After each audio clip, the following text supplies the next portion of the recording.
Tibay at pagiging solid lang din ang pag-uusapan, abay wala raw makakatibag sa hukbong katihan ng Pilipinas o ang Philippine Army Lady Troopers.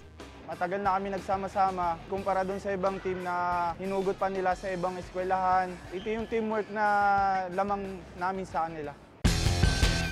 Tinatayang dekada 90 pa na mabuo ang Team Army.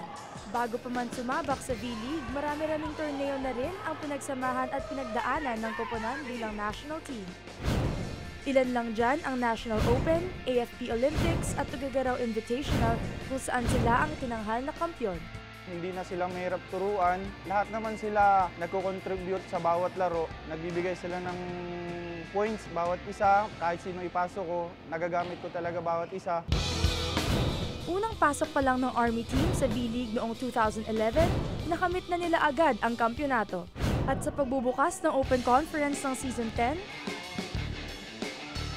paniguradong mala international performance na namang muli ang ipapamalas ng koponan.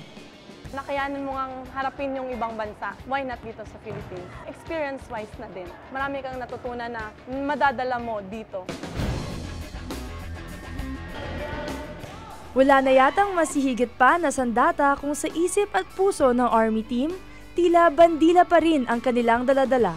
Say, say! Say, say, say!